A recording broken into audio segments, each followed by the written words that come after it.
बिस्मिल्लाहिर्रहमानिर्रहीम। जैसा कि हम हीमाटोलॉजी पैथोलॉजी को स्टार्ट कर चुके हैं, आज का हमारा जो टॉपिक होगा वो एनीमिया ऑफ क्रोनिक डिजीज़ होगा। जैसा कि हमने पहले डिस्कस किया था, मैक्रोसिटिक एनीमिया किया था, जिसके अंदर हमने बताया था कि ये एक इसके अंदर एमसीबी का वैल्यू जो होती है वो मोर देन 100 फेमटोलीटर होती है।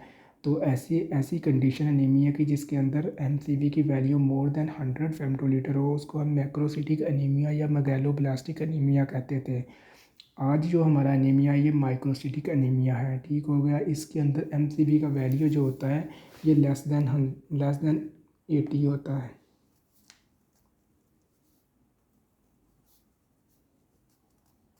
लेस देन 80 मिले तो इस कंडीशन को हम जो कहते होते हैं माइक्रोसिटिक एनीमिया होता है कहते हैं। ठीक हो गया। एनीमिया आपको पता है कि बॉडी के अंदर एचपी का लेवल कम हो जाना, ऐसी कंडीशन को हम एनीमिया कहते होते हैं। अब होता क्या है कि anaemia of chronic disease, for example ऐसी डिजीज़ जो हमारी बॉडी में लॉन्ग टाइम से रन कर रही हो, तो ऐसी डिज़ीज़ को हम क्रोनिक डिजीज़ कहते होते हैं। इस डिज़ीज़ में टीबी भी आ सकता है, कैंसर भी आ सकता है, डायबिटीज़ भी आ सकता है, एंडोकार्डाइटिस भी आ सकता है।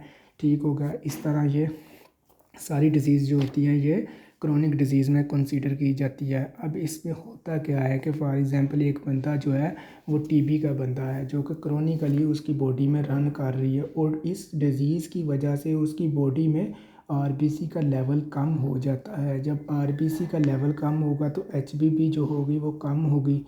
जब एचबी कम होगी तो बंदे को अनीमिया होगा, और ऐसे अनीमिया को हम अनीमिया ऑफ क्रोनिक डिजीज़ कहते होते हैं। ठीक हो गया। यहाँ तक कोई डिफ़िकल्टी? उसके बाद हम देखते हैं कि जो हमारे हॉस्पिटल में जितने भी पेशेंट एडमिट होते हैं उनमें जो मोस्टली अनीमिया पाया जाता है वो अनीमिया ऑफ क्रोनिक डिजीज़ होता है। इसकी वजह क्या है? क्योंकि हॉस्पिटल में वही पेशेंट एडमिट होते हैं जो कि क्रोनिकली उनके अंदर कोई डिज़ीज़ जो है वो रन कर रही होती है।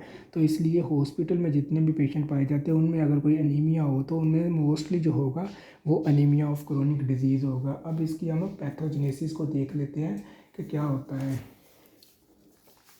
इसके अंदर क्रोनिकली जो डिज़ीज़ के अंदर पेशेंट होते हैं उनके अंदर जो है ना उनके लिवर से जो है ना एक इंटरल्यूकिन 6 रिलीज़ होता है। केमिकल मीडिएटर जो है ना वो रिलीज़ होता है इंटरल्यूकिन 6।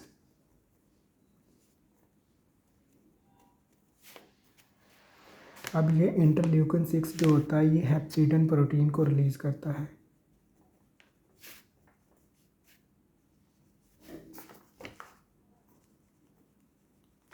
अब सवाल ये पैदा होता है कि इंटरल्यूकिन 6 ठीक है, ये प्रोड्यूस हो गया लिवर से, मगर ये कैसे पैदा होता है, क्यों पैदा होता है, क्यों प्रोड्यूस होता है? कोई आपसे पूछ सकता है। आपने उसे कहा कि एनीमिया ऑफ क्रोनिक डिजीज़ में इंटरल्यूकिन 6 जो होता है वो लिवर से रिलीज़ होता है। उसने कहना है कि क्यों रिलीज़ होता है, इसकी वजह क्या है। तो आप उसे ये बताएंगे कि अगर किसी बंदे को जो कि क्रोनिक डिजीज़ का पेशेंट है उसमें बैक्टीरियल इन्फेक्शन भी हो सकता है, वायरल इन्फेक्शन भी हो सकता है, रिकरेंट इन्फेक्शन होने के चांसेस ज़्यादा से ज़्यादा होते हैं। क्योंकि जो बंदा क्रोनिकली डिज़ीज़ के अंदर होता है उसकी इम्यूनिटी जो होती है वो वीक होती है। जब उसकी इम्यूनिटी वीक होगी तो उस बंदे में रिकरेंट इन्फेक्शन के ज़्यादा से ज़्यादा चांसेस होंगे, उस बंदे के ऊपर बैक्टीरियल इन्फेक्शन होने के चांसेस होंगे, वायरल इन्फेक्शन होने के चांसेस ज़्यादा से ज़्यादा होंगे। अब हमें पता है कि अगर किसी बंदे में कोई बैक्टीरियल इन्फेक्शन हो जाता है तो बैक्टीरिया जो होता है हमें पता है कि ये जो है हमारी बॉडी में इसको ग्रो करने के लिए, इसको सर्वाइव करने के लिए ग्लूकोज और आयरन की ज़रूरत होती है, ये इनको यूज़ करता है। जब एक बंदा जो है क्रोनिक डिज़ीज़ का है उसके अंदर कोई बैक्टीरियल इन्फेक्शन हो जाता है, जब बैक्टीरियल इन्फेक्शन होगा तो बैक्टीरिया जो होगा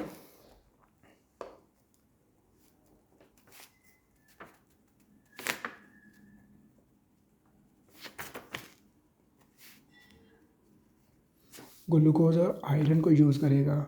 ठीक होगा। जब बैक्टीरिया ग्लूकोज आयरन को यूज़ करेगा तो बॉडी में आयरन का लेवल जो होगा वो डिक्रीज़ होगा। जब आयरन का लेवल डिक्रीज़ होगा तो इसको हमारा लिवर जो होता है वो सेंस करता है, उस बंदे का लिवर जो होता है वो सेंस करता है, और रिजल्टेंट फिर लिवर जो होता है वो इंटरल्यूकिन 6 को प्रोड्यूस करता है।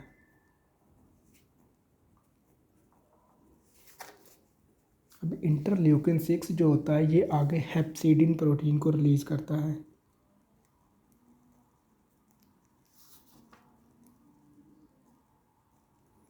अब हिप्सिडन प्रोटीन क्या करती है, ये इस बैक्टीरिया को जो है ना, इस बैक्टीरिया को किल करने के लिए इसका काम होता है कि ये कह रही है कि बैक्टीरिया जो है बॉडी के अंदर डैमेजिंग कर रहा है, तो मैं कोई रोल प्ले करूँ। क्योंकि लिवर का भी इंटरल्यूकिन 6 प्रोड्यूस करने का यही मकसद होता है कि ये हेप्सिडन प्रोटीन को रिलीज़ करवाए और हेप्सिडन जो है ये जाके आगे कुछ काम करे।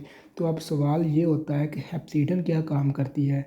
हेप्सिडन ये जो होती है, ये हमारी बॉडी में जो आयरन होता है उसको जो है ये एरिथ्रॉइड प्रीकर्सर सेल्स में स्टोर करवा देती है।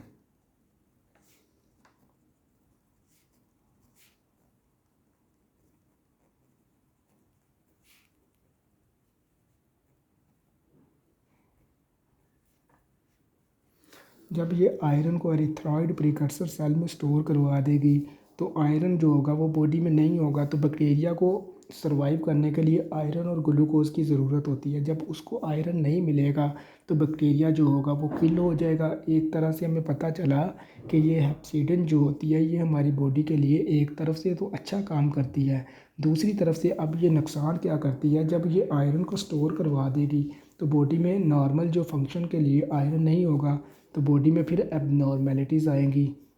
और दूसरी तरफ ये क्या करती है, दूसरा जो बड़ा इसका जो डिफेक्ट होता है वो ये करती है कि एरिथ्रोपोइटिन प्रोडक्शन को रोक देती है।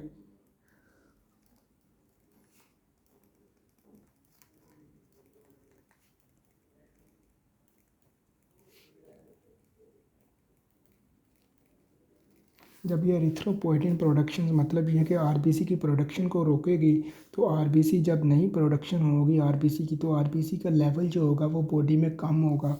जब आरबीसी का लेवल कम होगा तो हमें पता है कि आरबीसी के अंदर एचबी होती है, तो एचबी का लेवल कम होगा तो बंदे के अंदर अनीमिया होगा। एक तरह से तो वो ठीक काम कर रही है क्योंकि उसने आयरन को स्टोर करवा दिया।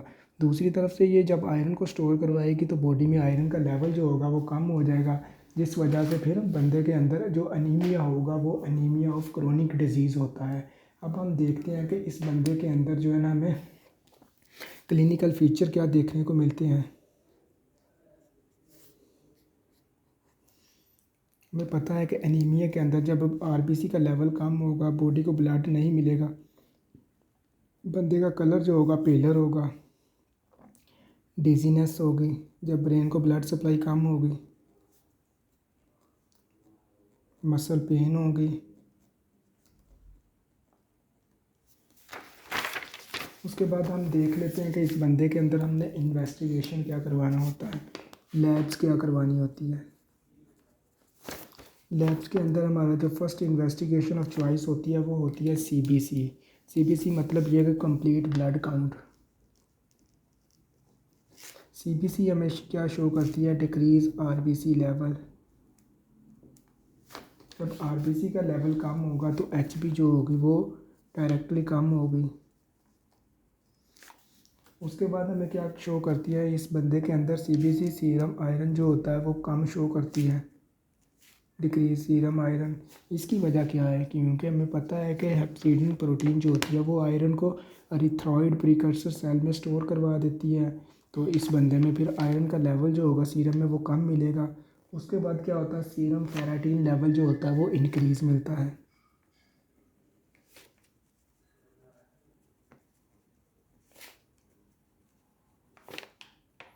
इसकी वजह क्या है, हमें पता है कि आयरन जो होता है ये फेराटीन की फॉर्म में स्टोर होता है। आयरन की स्टोरेज फॉर्म है जो है वो फेराटीन है। जब आयरन स्टोर ज़्यादा से ज़्यादा होगा तो फेराटीन का लेवल जो होगा वो हमें ज़्यादा मिलेगा। उसके बाद हमें क्या मिलता है, एमसीवी जो होती है इस बंदे की चेक करने पे वो <80 होती है।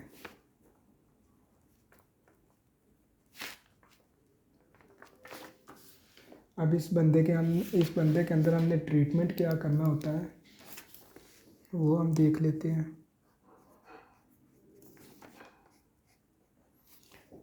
ट्रीटमेंट के अंदर हम अंडरलाइन काज करते हैं। फॉर एग्ज़ाम्पल अगर किसी बंदे को कैंसर क्रोनिकली है या टीबी है या डायबिटीज़ है तो हम पहले उस क्रोनिक डिजीज़ का ट्रीटमेंट करेंगे, फिर बाद में हम अनीमिया का ट्रीटमेंट करेंगे। ठीक हो गया। उसके बाद हम इस बंदे को ब्रॉड स्पेक्ट्रम एंटीबायोटिक्स देते होते हैं।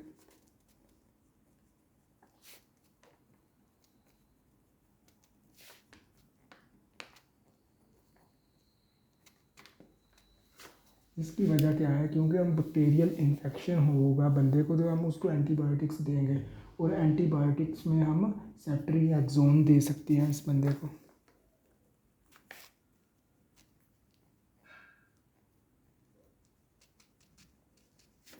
So this is all about anemia of chronic disease.